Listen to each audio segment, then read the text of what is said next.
নানা খানাখন্দ, গর্ত আর ভাঙার এ যেন আরেক নরক রাস্তা ও মরণ ফাঁদ।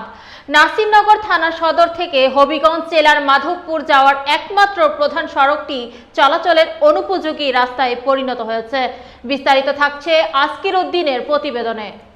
যদি একটু বৃষ্টি হয় তাহলে আরও বিপদ সংকটে পড়তে হবে। প্রতিদিন হাজার হাজার মানুষ অনেক কষ্ট করে এই রাস্তায় চলাচল করে।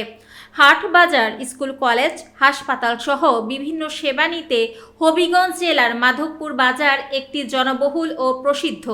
সেই সুবাদে নাসিরনগর থানার জনগণ একমাত্র এই রাস্তাটি ব্যবহার করতে হয়। কিন্তু রাস্তার এমন বেহাল দশা হওয়ার ফলে প্রায় CNG, auto rickshaw, rickshaw, van, motor bike সহ বিভিন্ন যানবাহনের যাত্রীগণ দুর্ঘটনার শিকার হতে হচ্ছে।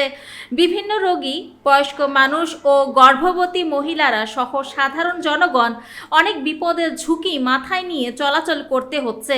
বিশেষ করে গোকর্ণ, পূর্বভাগ, গুনিয়াউক ও হরিপুর ইউনিয়নের সর্বস্তরের জনগণের একমাত্র রাস্তা হওয়ার ফলে রাস্তার এই বিষয়টি সমস্যার আরেক নাম হয়ে দাঁড়িয়েছে। এলাকাবাসীরা জরুরি ভিত্তিতে নাসিরনগর উপজেলা প্রশাসনের সংশ্লিষ্ট কর্মকর্তা ও ব্রাহ্মণবাড়িয়া জেলার প্রশাসনের আশু সুদৃষ্টি কামনা করেছেন এবং জনবহুল প্রধান এই রাস্তাটি মেরামতের দাবি জানিয়েছেন।